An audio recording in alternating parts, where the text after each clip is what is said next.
اینا اون روز در ما اخبارات آمد بود که من را در جمعه اعلان کرده بودم. مثال ببین دختر سینفی 9 از بچه سینفی 11 حامله‌دار است در فرخار. دختر سینفی 9 از بچه 11 حامله‌دار شدگیان. به خاطر چی بوده است؟ وقتی جوان پرسیدم گفتن خیلی وقتی که می آمد مقصد لباس‌های جذاب داشت، وقتی که ما را در اون احوال دیدیم راستی بار وسواس شیطان شدیم و پیامی زنک گرفتیم. این امروز کار به حدی آمد که مقصد توی اندازه راست که هر کاری میکنیم بکنیم من اینا نمیگیرم.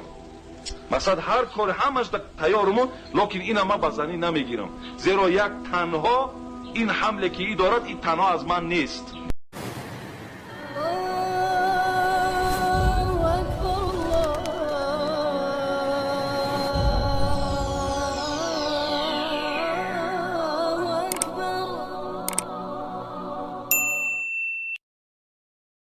دختری مسلمان گویم بروک جینس میپوشد یا دختری مسلمان کرته‌هایی که مردها میپوشند که میپوشانیم سحر مکتب روان میکنیم، میپوشانیم کجایی که خواهیم روانشان میکنیم.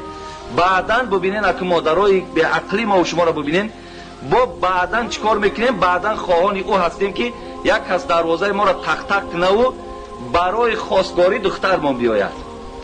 مادرای عزیز باور کنید امروز مردم فکرش دیگر شده است، از حوض توجه میکند. همین دختری با حیا است، دختری خدا ترس است، خاندانش دروازه‌اش تق تق میکنه برای خواستگاری میآید.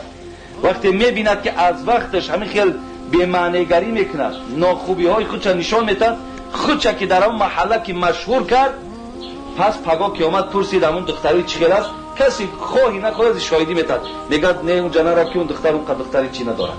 همونجا باور که سین سالش تا 30 و 40 میرسد، بعد یگان کس اگر یکی زنش مرد یا که یگان کس مثال یکی خیلی ضرورت چی بعد میاد به خواستگاری همون کس.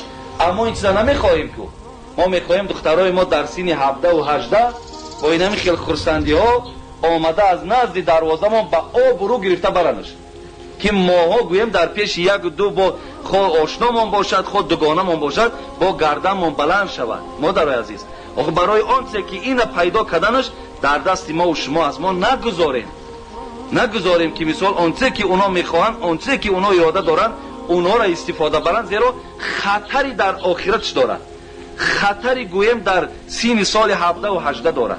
اینا اون روز در ما اخبارات آمد بود که من را در جمعه اعلان کرده بودم.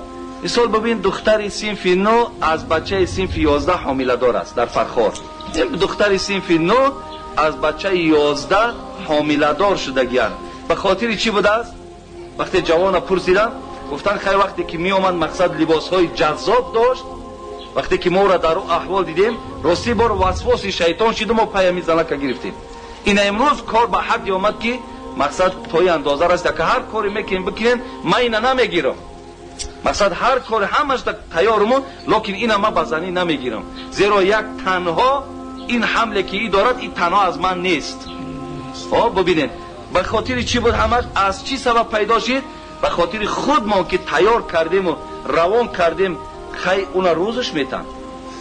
هر یک او شاعر میگفت که همین درختی که اگر میوه کرد از دیوال خانت که بیرون شد، خواهی نخواهی مردم که میوه را دیدن میزنن سنقتی و میوه را میگیرن.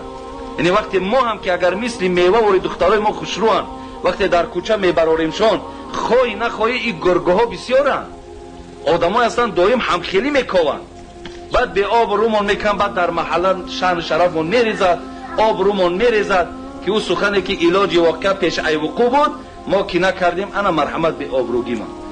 برای مادرای عزیز بسیار احتیاط کنین.